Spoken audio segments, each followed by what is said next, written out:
देश प्रेमियों का थिंक टैंक पर बहुत बहुत स्वागत है। दोस्तों, आज की इस वीडियो में हम बात करेंगे कि जिस तरह से हमारे देश में धर्मांतरण पैर पसार रहा है, उसका कहीं ना कहीं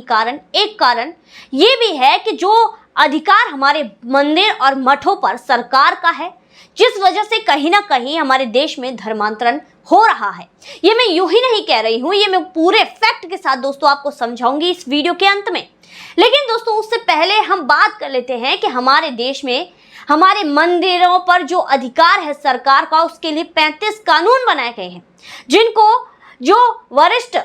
वकील हैं, जो बड़े पद में वकील हैं और इसके अलावा बीजेपी के नेता हैं जिनका नाम है अश्विनी उपाध्याय जी, जिन्हें PIL मैन भी कहा जाता है, उन्होंने इन 35 कानूनों को सुप्रीम कोर्ट में चैलेंज किया है, क्योंकि उनका जो कहना है वो भी सही है। दोस्तों देखिए, हमारे मंदिरों पर मठों पर सरकार का अधिकार है, लेकिन मस्जिदों पर चर्चों पर सरकार का कोई अधिकार नहीं है।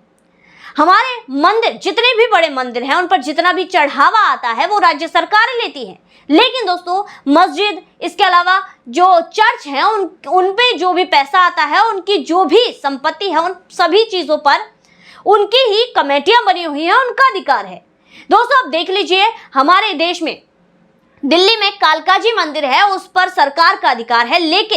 लेकिन दोस्तों जामा मस्जिद पर सरकार का अधिकार नहीं है। इसके अलावा आप राजस्थान में देख लीजिए, खाटू श्याम जी का मंदिर है, बड़ा प्रसिद्ध मंदिर है, बड़ा मंदिर है, पुष्कर जी का मंदिर है, उन सभी पर जो है सरकार का अधिकार है। लेकिन दोस्तों इसके अलावा अजमेर शरीफ दरगाह पर किसी भी सरकार का अधिकार नहीं है, उनकी अलग अपनी कमेटी बनी हुई है। हम देख सकते हैं कि जिस तरह से हर जगह देख सकते हैं, देश में हर राज्य में ऐसा हो रहा है। आंध्र प्रदेश में देख लीजिए, जो बड़े बड़े मंदिर हैं उन पर सरकार का अधिकार है, लेकिन तमाम चर्च हैं, मस्जिद हैं, उन पर सरकार का अधिकार नहीं है। मुंबई में देख लीजिए, वहां पर भी सिद्धि विनायक मंदिर पर यहाँ पर जो है सरकार का अधिकार है, लेकिन इसके अलावा जो बाकी इनकी दरगाह है, मस्जिद हैं, उन पर किसी भी सरकार का अधिकार नहीं है, चर्चों पर अधिकार नहीं है। ये सारे कानून सिर्फ और सिर्फ हिंदू धर्म को दबाने के लिए बनाए गए हैं, हिंदू धर्म को अपने अंडर में रखने के लिए बनाए गए हैं। दरअसल दोस्तों, हमारे देश में जो हमारे मंदिर हैं, हमारे मठ हैं, हमारे संस्कृति, हमारी जो सभ्यता का प्रतीक रहे हैं, और इसको आगे बढ़ाने में ये हमारे देश में बड़े ही सहायक रहे हैं पुराने समय से। क्योंकि जो मंदिर होते थे, जो मठ होते थे, वहीं पर गुरुकुल बनाए जाते थे, शिक्षा प्रदान की जाती थी। यहाँ पर आयुर्वेदिक चिकित्सक जो है लोगों का इलाज किया करते थे, गौशालाएं बनाई जाती थी। और आज देखिए हमारे हाथ में क्या है दोस्तों, हमारे देश में 4 लाख मंदिर सरकार के अधिकार में है। वहीं दूसरी तरफ अगर यही 4 लाख मंदिर हमें मिल जाए, हमारे अधिकार में आ जाए, इसके बाद हमारे यहाँ पर गौशालाएं बन सकती हैं, यज्ञशालाएं बन सकती हैं, चिकित्सा किया जा सकता है, आयुर्वेदिक। यहाँ पर जो हमारे धर्म में जिस तरह से विवाह किए जाते हैं वो हो सकते हैं। इसके अलावा जो शिक्षा प्रदान के लिए गुरुकुल बन सकते हैं, लेकिन आज ऐसा नहीं हो रहा है। हमारे देश के 4 लाख मंदिरों पर सरकार का अधिकार है, और यहाँ पर जो भी चढ़ावा आता है वो राज्य सरकारें रख लेती हैं और उस पैसे का दुरुपयोग करती है, अपने पर्सनल यूज में लेते हैं। नेता इन पर पूरी तरह से नजरें जड़ाए हुए हैं, लगाए हुए हैं। गिद्ध की जैसी नजरें हमारे धर्म के मंदिरों पर है, क्योंकि जिस तरह से चढ़ावा आता है उसके बाद ये लोग पूरी तरह से उसको अपने अंडर में लिए हुए हैं। वहीं दूसरी तरफ दोस्तों, मैं ये क्यों कह रही हूं कि जो ये पैसा है, यानी कि हमारे मंदिरों का अधिकार है, ये सरकार के अधिकार में है, उसके बाद धर्मांतरण को एक हवा मिल रही है। कहीं ना कहीं धर्मांतरण की एक वजह ये भी है। देखिए जैसे दोस्तों, जो स्कूल हैं, सरकारी स्कूलों में अब देखिए, जहां पर गरीब बच्चे, यानी कि गरीब हिंदू भी है, मुस्लिम है, इसके अलावा ईसाई भी है, लेकिन दोस्तों जाति के आधार पर अल्पसंख्यक मानते हुए मुस्लिम और इसके अलावा जो ईसाई बच्चा है, उसको अगर वो गरीबी रेखा से नीचे है, गरीब है, तो स्कूल में वजीफा मिलेगा, जिसमें पैसे मिलेंगे।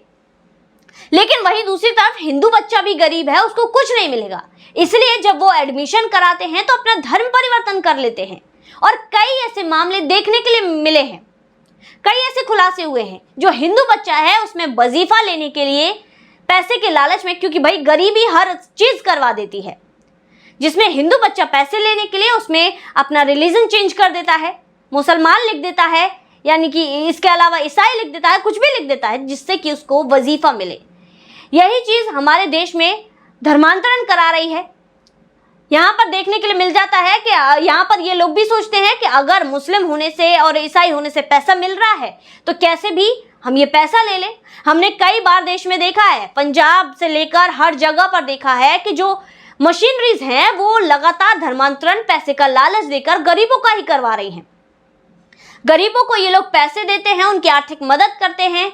इसके अलावा उन्हें पैसा देते हैं, जिसके बाद जो गरीब व्यक्ति है कुछ भी कर लेता है, जिसको चाहे धर्म ही क्यों ना परिवर्तन करना पड़े। जिसमें हमने देखा है कि बड़ी संख्या में धर्मांतरण गैंग इस तरह की जो चीजें हैं वो कर रही हैं, गरीबों को लालच देकर धर्मांतरण करा रही है और हमारे देश में धर्मांतरण पैर पसार रहा है।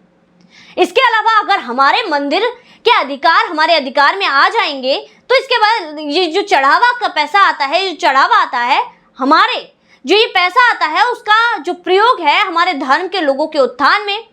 उनके बच्चों की शिक्षा में, उनके गरीबी के जो ज़्यादा ही गरीब हैं उनके उत्थान में, उनके बच्चों के लिए नौकरी देने में, उनके जो है घर की आर्थिक स्थिति ठीक करने में, उन्हें रोजगार देने में काम लिया जाएगा, उनके विकास में काम लिया जाएगा,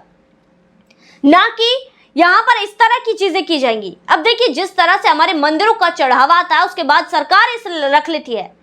हमारे मंदिर के पुजारियों को कुछ नहीं दिया जाता, लेकिन मस्जिद के जो इमाम है उनको वेतन दिया जाता है, बाकायदा वेतन दिया जाता है,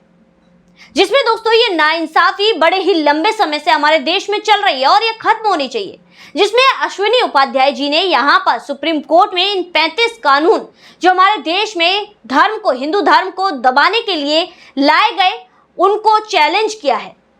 खैर दोस्तों, हिंदू धर्म को दबाने की जो कोशिश की है पुरानी सरकारों ने पूरी तरह से की है, जिसमें हमने देखा था कि यहाँ पर प्लेसेस ऑफ वर्शिप एक्ट भी लाया गया, जिसमें जो हमारे धर्म के लोग हैं वो बिल्कुल भी यहाँ पर जो आक्रांताओं ने जो हमारे मंदिरों को तोड़कर मस्जिदें हम बना दी उस पर क्लेम ना कर पाए, हम उस पर बिल्कुल भी क्लेम ना कर पाए। इसीलिए लगातार ये जो सरकारें पिछली रही है हमारे देश में, यहाँ पर हमारे धर्म को दबाने की कोशिश की गई है और लगातार 35 कानून हिंदू धर्म के मंदिरों के अधिकार के लिए ले आए, लेकिन एक भी कानून ऐसा ना लाया गया जिसमें मस्जिदों और चर्च पर भी अधिकार किया जा सके। ये इन लोगों ने सोचा ही नहीं, इन्होंने सिर्फ और सिर्फ मंदिरों के अधिकार की सोची, मंदिरों पर अपना कब्जा करने की सोची, क्योंकि इन्हें यहाँ पर दिखा पैसा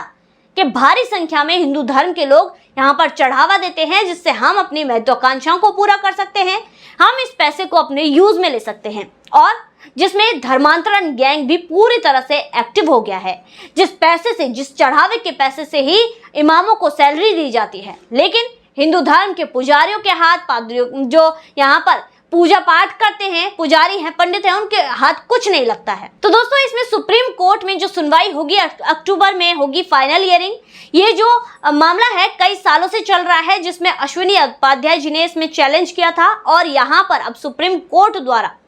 केंद्र सरकार और इसके अलावा राज्य सरकार दोनों को ही 4 हफ्ते का समय दिया है कि उनकी जो भी राय हो वो सुप्रीम कोर्ट में दाखिल कराएं। अगर उनकी कोई भी राय नहीं होती है उसके बाद अक्टूबर में इसकी फाइनल जो है सुनवाई कर दी जाएगी। तो दोस्तों आज की वीडियो में बस इतना ही, फिर मुलाकात होगी इसी वीडियो के साथ, तब तक के लिए देखते रहिए थिंक टैंक।